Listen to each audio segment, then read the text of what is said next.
नमस्कार विद्यार्थी मित्रांनो, तर आपल्याला या लेक्चर मध्ये बिझनेस स्टॅटिस्टिक्स अँड मॅथमॅटिक्सचा चौथा चॅप्टर सुरू करायचा आहे, ते म्हणजेच काय प्रोबॅबिलिटी। तर हे चॅप्टर चौथा सुरू करण्याच्या अगोदर आपल्याला या सेमिस्टरला 5 चॅप्टर आहेत बरं का। गेल्या वेळेस 4 चॅप्टर ठेवले होते, एक चॅप्टर कमी केलेला होता, पण यावेळेस 5 चॅप्टर आहेत सिलेबसला, म्हणून हा चौथा चॅप्टर झाल्यानंतर पुढला एक चॅप्टर घ्यायचे आपल्याला इंडेक्स नंबर हे लक्षात। म्हणून हा चौथा चॅप्टर बघा मग प्रोबॅबिलिटी युनिट 4 प्रोबॅबिलिटी, यालाच काय म्हणतात संभाव्यता। तर संभाव्यता तुम्ही 10वीला किंवा मग 9वीला हा चॅप्टर आपण शिकलेला आहे हे लक्षात। म्हणजे 9वी आणि 10वीला हा चॅप्टर तुम्हाला झालेलाच आहे। त्याचं कारण म्हणजे काय की 11वी 12वीला तर कॉमर्स असल्यामुळे हा चॅप्टर झाला नाही, सायन्सला जे काही विद्यार्थी असतील त्यांना हा टॉपिक झालेलाच आहे। म्हणून प्रोबॅबिलिटी म्हणजे संभाव्यता। आता संभाव्यता म्हणजे काय हो हे सुद्धा माहित असणं गरजेचं आहे। संभाव्यता म्हणजे आपण मे बी पॉसिबल म्हणतो, संभाव्य अंदाज।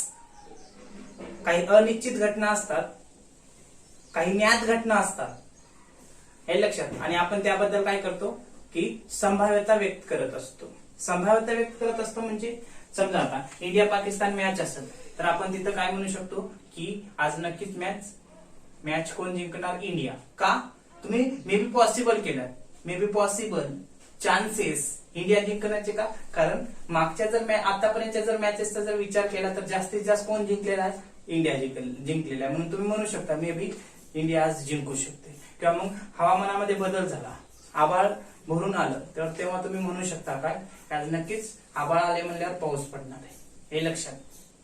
त्यासोबतच काय एक कॉइन हवेमध्ये टाकला असता हेड पडेल किंवा मग टेल पडेल, याबद्दल तुम्ही काय म्हणू शकता काय, ज्यांना प्रॅक्टिस आहे कॉइन टॉस करून, तर तो म्हणू शकतो की बाबा काय एक कॉइन हवेत टाकल्यानंतर हेड पडेल म्हणजे चीत पडेल किंवा मग पट पडेल, तो सांगू शकतो। किंवा 52 पत्त्यातून एक पत्ता काढला असता तो पत्ता राजाचाच किंवा राणीची असण्याची संभाव्यता काय। तर हे कशाच्या माध्यमातून आपल्याला कळू शकते, तर संभाव्यतेच्या माध्यमातून। तुम्ही काय किंवा मग लुडो सध्या गेम चालू आहे, तर तुम्ही जेव्हा लुडो गेम खेळता तेव्हा तुम्हाला माहित असते की बाबा तुम्ही अंदाज बांधता, तिथं अंदाज बांधणं म्हणजेच काय संभाव्यता हे लक्षात। मे बी पॉसिबल की बाबा तुम्ही लुडो खेळताना त्या टच केला मोबाईलला लुडो गेम प्ले असताना, तर तुम्ही म्हणू शकता की आता 6 पडले, 5 पडले, 4 पडले, 3 पडले, 2, कशाच्या बेसिसवर की मे बी पॉसिबल चान्सेस आहे हे लक्षात।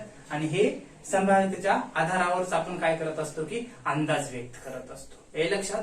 आता यामध्ये थोडक्यामध्ये प्रस्ताविक स्वरूपामध्ये माहिती बघू। तर या संभाव्य सिद्धांताचा जर उगम कधी झाला असेल तर 17व्या शतकात बर का। त्यासोबतच काय हा उगम जुगारातून झालेला आहे।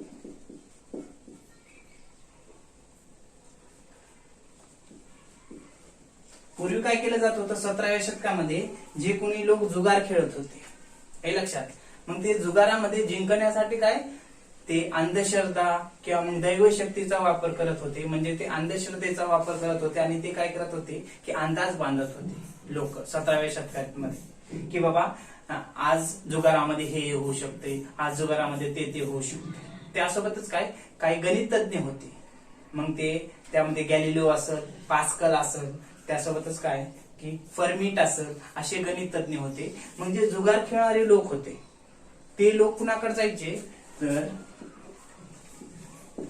गॅलिलिओ,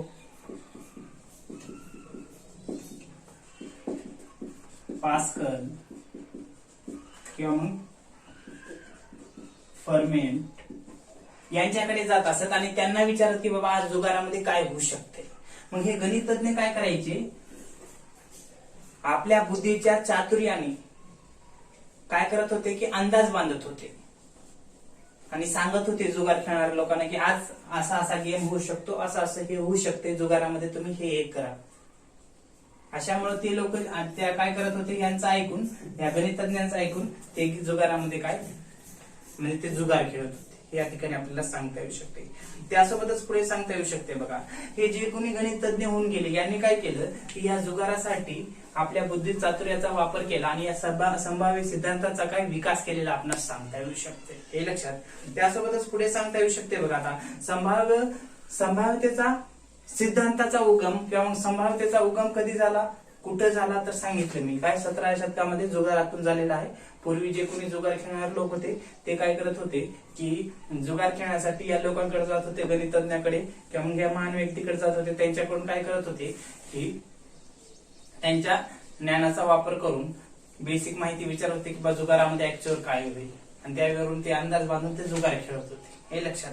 आणि ह्या लोकांनी काय केलं, आपल्या बुद्धीचा वापर करून ही संभाव्य सिद्धांताचा विकास केलेला आपल्याला सांगता येऊ शकते. त्यासोबतच पुढे सांगता येऊ शकतो बघा आता काय की आता हे संभाव्यतेचा उपयोग कुणाकुणासाठी होऊ शकतो, फक्त जुगार खेळणाऱ्यासाठीच होतो का, नाही तर बघा जुगार खेळणाऱ्या इथं यांना तर होतोच, त्यानंतर उद्योग प्रमुखालाही होतो, त्यानंतर सैन्यनायक,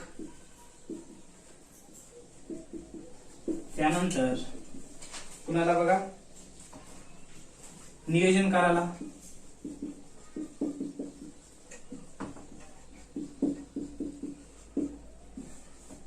या सर्वांना उपयोग होत असतो. म्हणजे सामान्य व्यक्तींना सुद्धा आपल्या आयुष्यामध्ये काही निर्णय घेण्यासाठी या संभाव्य सिद्धांताचा उपयोग होत असलेला आपल्याला सांगता येऊ शकतो.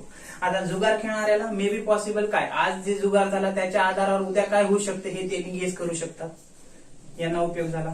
उद्योग प्रमुखांना उद्योगाबाबतीत माग किती प्रोडक्शन झाले मागच्या वर्षी किंवा मग भविष्यात किती प्रोडक्शन करायचं आहे हे ते अंदाज बांधू शकतात, तशी स्ट्रॅटर्जी तयार करू शकतात. सैन्यनायकाला म्हणजे जे काही आर्मी लोक असतील किंवा मग भूदल, वायुदल किंवा मग जे काही हे असतील त्यांना काय त्या सैन्यनायकाला निर्णय घेण्यामध्ये आपली डिफेन्स शेकबाब कशी असावी, आता कशी आहे, इतर राष्ट्रांची कशी आहे, भविष्यात आपली कशी असावी तो निर्णय घेऊ शकतो.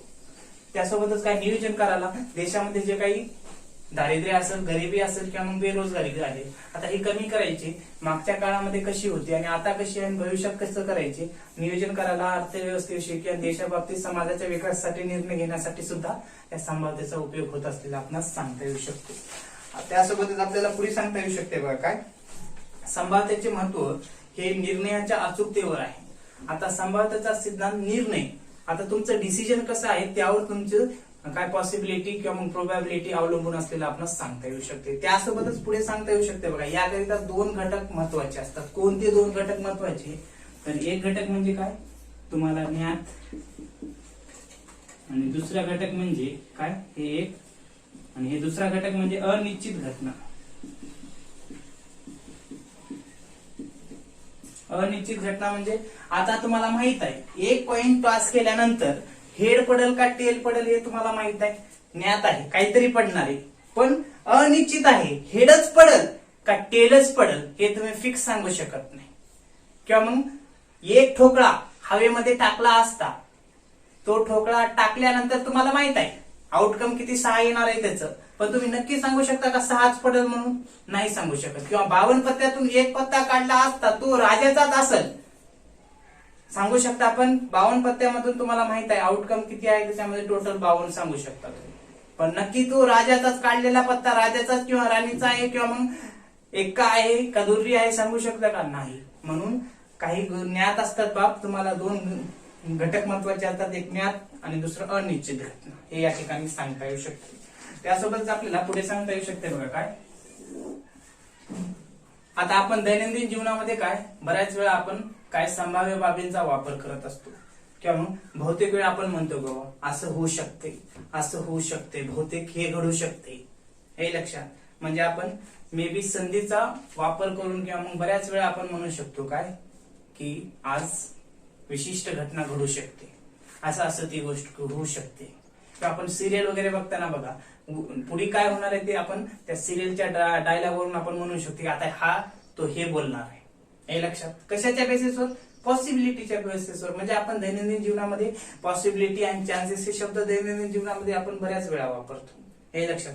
त्यासोबतच काय की हे संभाव्यते बाबतीत जर सांगायचं झालं तर जसं नाणे फेकणं असेल नाणे फेकणं, कॉइन टॉस करणं असेल, त्यासोबतच काय षटकोनी ठोकळा असेल, म्हणजे लुडोचं एक उदाहरण आपल्याला सांगता येऊ शकते. त्यासोबतच काय कार्डाच्या गट्ट्यातून आता 1 ते 50 अशा नंबरचा एक गट्टा आहे आणि ते 1 ते 50 नंबर दिले आहेत कार्डाला आणि त्या कार्डातून एक कार्ड काढणं हे बी काय संभाव्यता आहे. त्यासोबतच काय की 52 पत्त्यातून एक कार्ड काढणं काय पडू शकते तुम्ही संभाव्यता आपण तिथेही व्यक्त करू शकतो. तसंच या संभाव्यतेचा उपयोग कुठं कुठं होतो बघा. संभाव्यतेचा उपयोग तर यांना होतो, त्यासोबतच काय कोणत्या कोणत्या क्षेत्रामध्ये किंवा कोणत्या कोणत्या शाखामध्ये या संभाव्यतेचा उपयोग होतो. तर विज्ञान शाखेमध्ये होतो, माग प्रयोग किती झाले, उद्या शास्त्र म्हणजे उद्या शोध किती लागणार यासाठी तुम्ही संभाव्यतेचा आधार घेऊ शकता. त्यासोबतच काय की गणित आहे, अर्थशास्त्रात होतो, त्यासोबतच विज्ञान, उद्योग क्षेत्र, तंत्रज्ञान या सर्व क्षेत्रामध्ये काय संभाव्यता, कारण दैनंदिन जीवनामध्येच होतो म्हणल्यानंतर महत्वाच्या शाखामध्ये क्षेत्रामध्ये सुद्धा या संभाव्यतेचा उपयोग मोठ्या प्रमाणावर होत असलेला आपणास सांगता येऊ शकतो. त्यासोबतच काय संभाव्यतेविषयी एक पुस्तक लिहिलं गेलेलं आहे, संभाव्यता सिद्धांताविषयी. कोण लिहिलं तर बघा जेरॉम कार्डन हे आहे बरं काय.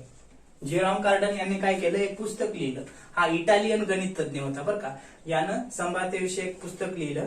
हा इटालियन गणित तज्ञ होता किंवा शास्त्रज्ञ होता. त्यानं बुक ऑन गेम्स, कोणतं पुस्तक लिहिलं, book on games of chance. काय जेरॉम कार्डन यांनी book on games of chance हे पुस्तक कशाविषयी लिहिलं तर प्रोबॅबिलिटी विषयी लिहिलेलं आपणास सांगता येऊ शकते. हे लक्षात. तर एवढी माहिती प्रास्ताविक स्वरूपामध्ये या ठिकाणी आपणास सांगता येऊ शकते. आता आपल्याला काय करायचे तर काही संज्ञा बघायची संभाव्यते बाबतीत, म्हणजे टर्मिनॉलॉजी,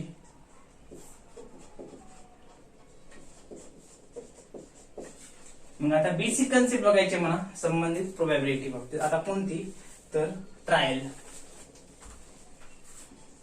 चाचणी किंवा मग ट्रायल. आपण म्हणतो बघा ट्रायल घ्यायचे, गाडी शिकताना मला एक ट्रायल बघू दे की, किंवा मग 52 पत्त्यातून एक पत्ता काढू दे की ट्रायल म्हणतो, किंवा मग लुडो खेळताना आपण मला एकदा एक करू दे की म्हणतो.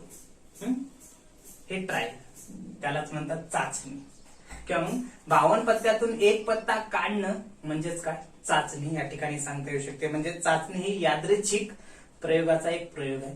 म्हणजे ट्रायल म्हणजे दुसरं तिसरं काय नसून की बाबा 52 पत्त्यातून एक पत्ता काढण्याची क्रिया म्हणा किंवा मग एक कॉइन टॉस करण्याची क्रिया, ट्रायल घेणं.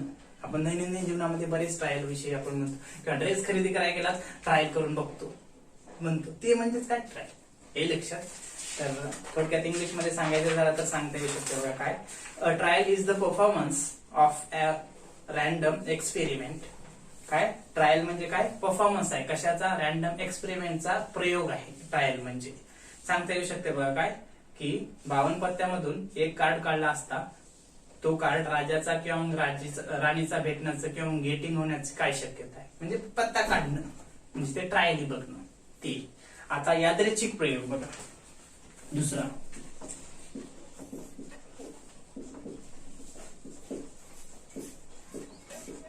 यादृच्छिक प्रयोग, त्यालाच आपण म्हणू शकतो रॅन्डम एक्सपेरिमेंट. आता रॅन्डम एक्सपेरिमेंट म्हणजे काय तर यादृच्छिक प्रयोग त्याला म्हणतात मराठीमध्ये रॅन्डम एक्सपेरिमेंट. आता आपण म्हणलो चाचणी म्हणजे काय, रॅन्डम एक्सपेरिमेंटचा एक प्रयोग म्हणजेच ट्रायल. आता रॅन्डम एक्सपेरिमेंट किंवा मग यादृच्छिक प्रयोग म्हणजे आपल्याला बघावं लागेल काय तर बघा, ज्या प्रयोगात सर्व संभाव्य फलिते अगोदरच माहित असतात पण त्यापैकी कोणाबद्दलही निश्चित भाकीत करता येत नाही, अशा प्रयोगाला यादृच्छिक प्रयोग म्हणतात. म्हणजेच काय म्हणले, यादृच्छिक प्रयोग किंवा रॅन्डम एक्सपेरिमेंट म्हणजे आपल्याला माहित आहे, उदाहरण समजून घ्यायला तेच लक्षात येईल, कॉइन टॉस केल्यानंतर आपल्याला माहित आहे हेड पडेल का टेल पडेल आपल्याला माहित आहे, पण नक्की माहित आहे का कॉइन टॉस केल्यानंतर हेडच पडेल का टेल पडेल सांगू शकत नाही. पण आपल्याला माहित आहे काय की 52 पत्त्यातून एक पत्ता काढल्यानंतर 52 पैकी एक राहणार आहे, पण नक्की सांगणार का तो राजाचा आहे का राणीचा आहे का एक्का दुरी तिरी पंजा छक्का का आहे माहित आहे का नाही, नक्की सांगू शकत नाही. ठोकळा लुडो खेळत आहात तुम्ही, टच खेळात, तुम्हाला नक्की माहिती आहे का काय पडणार आहे? नाही. हे लक्षात. म्हणजे यादृच्छिक प्रयोग म्हणजे रॅन्डम एक्सपेरिमेंट म्हणजे ज्या प्रयोगामध्ये प्रयोगातील सर्व फलिते, सर्व आउटकम माहीत असतात, पण निश्चितपणे सांगू शकत नाही की काय काय पडू शकते. त्याला काय म्हणायचं? Random experiment. तिथं सांगता येऊ शकते बघा. काय उदाहरण? नाणे फेकल्यानंतर हेड किंवा टेल पडेल, त्यापैकी नेमकं हेड पडल का टेल पडल हे आपण निश्चित सांगू शकत नाहीत. अशा प्रकारच्या प्रयोगाला यादृच्छिक प्रयोग असं म्हणतात. हे या ठिकाणी सांगता येऊ शकते. त्यानंतर पुढलं 3 नंबर काय? निष्पत्ती किंवा परिणाम. त्यालाच आपण म्हणू शकतो काय? आउटकम.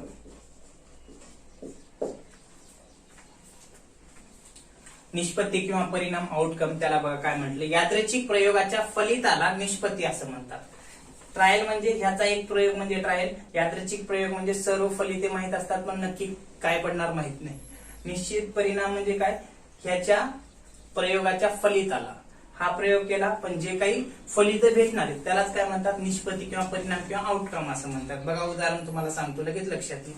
नाणेफेक हा एक यादृच्छिक प्रयोग आहे. नाणेफेक हे काय? रॅन्डम एक्सपेरिमेंट आहे. कारण नाणं फेकल्यानंतर हेड किंवा टेल भेटल हे निश्चित आहे. म्हणजेच या प्रयोगाच्या 2 निष्पत्ती शक्य आहेत. एक म्हणजे काय? नॉन टॉस करणं म्हणजे रॅन्डम एक्सपेरिमेंट, आणि टॉस केल्यानंतर हेड किंवा टेल पडणार आहे, तिथं 2 आउटकम भेटणार. ते म्हणजेच काय? आता हेड पडल का टेल पडल नक्की सांगू शकत नाही, पण दोन्हीपैकी एक पडणार आहे म्हणून आपण 2 सांगू शकतो. म्हणजेच काय? आउटकम तिथं 2. किंवा मग 1 ते 50 अंक लिहिलेल्या कार्डाच्या संचातून एक कार्ड काढणं म्हणजेच काय? इथे 50 निष्पत्ती शक्य आहे. आता 1 ते 50 कार्डातून एक कार्ड काढलं तर तुम्हाला माहित आहे का कोणतं कार्ड काढलंय ते नक्की कोणतं आहे? एक कार्ड काढल्याला नक्की माहित आहे का 10 नंबरचं आहे का 9 नंबरचं आहे का? माहित नाही. म्हणून तिथं आउटकम किती आहे? टोटल 50 हे सांगू शकतो. किंवा मग षटकोनी ठोकळा हवेत फेकणे, थ्रोईंग अ डाय, हा एक यादृच्छिक प्रयोग आहे. कारण फासा टाकल्यास त्याच्या 6 पृष्ठभागावर खुल्या केल्याप्रमाणे 1, 2, 3, 4, 5 किंवा 6 यापैकी 1 अंक मिळणार. म्हणजेच या प्रयोगात 6 निष्पत्ती शक्य आहे. हे लक्षात. म्हणून निष्पत्ती परिणाम म्हणजे काय? कळालं? याच्या फलिताला, रॅन्डम एक्सपेरिमेंटच्या फलितालाच काय म्हणतात? निष्पत्ती किंवा परिणाम. आउटकम किती भेटणार आहे? 1 पॉइंट पास केला, किती आउटकम आहे? टोटल नंबर ऑफ 1, 2 म्हणजे 2च भेटणार आहे. हे त्यानंतर पुढलं नमुना अवकाश. नमुना अवकाश त्यालाच म्हणतात काय? Sample space.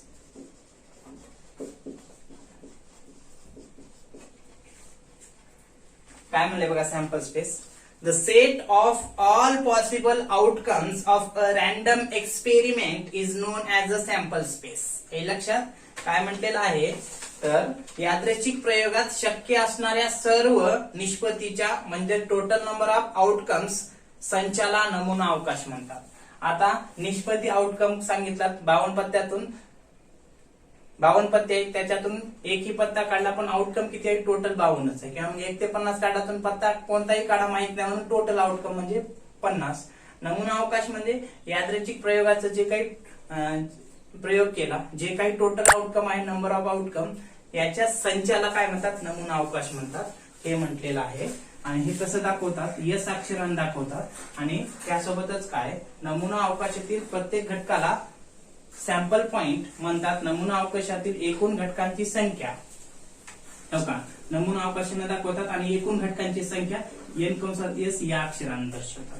हे नमुना अवकाश म्हणजे हे, आणि घटकांची संख्या n s या अक्षराने दर्शवतात. हे झालं. आता एक आहे ह्याच्यानंतरचा कन्सेप्ट इव्हेंट, आपण पुढल्या लेक्चर मध्ये घेणार आहात. पण त्या अगोदर काय करणार आहात की बेसिक गोष्टी समजून घेऊ. 1 कॉइन जर टॉस केलं, 1 कॉइन टॉस, तर आउटकम किती भेटते बघा? 2 आउटकम भेटते. कोणतं? हेड किंवा टेल. हे लक्षात. त्यानंतर 2 कॉइन जर टॉस केले तर तिथं आउटकम किती भेटते? 4 भेटते. कसं? हेड हेड पडू शकते, टेल टेल पडू शकते, किंवा मग हेड टेल किंवा मग टेल हेड पडू शकते. हे लक्षात. त्यानंतर 3 कॉइन जर टॉस केले तर आउटकम किती पडू शकते, तर आउटकम 8 पडू शकते. कसं, तर बघा किती 8. हेड हेड पडू शकते 1, किंवा हेड हेड टेल पडू शकते, किंवा मग हेड टेल हेड पडू शकते. त्यानंतर टेल हेड हेड पडू शकते. हे 4 झाले.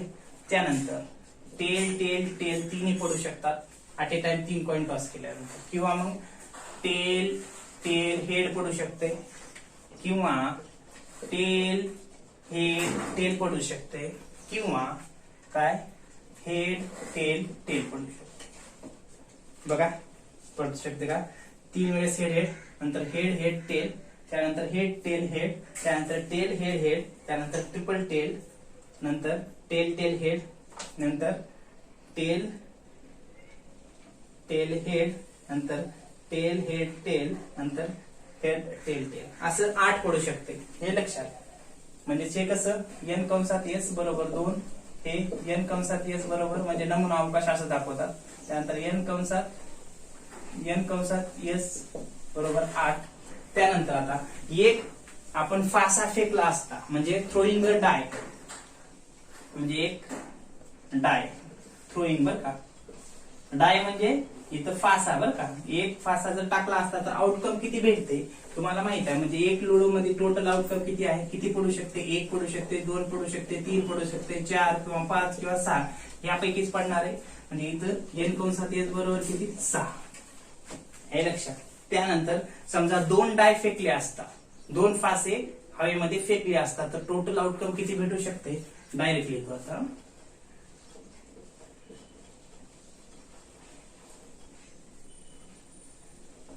तर s बरोबर 1 1 1 2 1 3 1 4 1 5 1 6 असंच. आता कुठपर्यंत येऊ शकते, तर बघा इथं 2 1 2 इथं 2, इथं 2 3, इथं 2 4, इथं 2 5 आणि इथं 2 6 बरं का. आता 3 1 3 2 3 3, इथं 3 4, इथं 3 5, इथं 3 6 बरं का.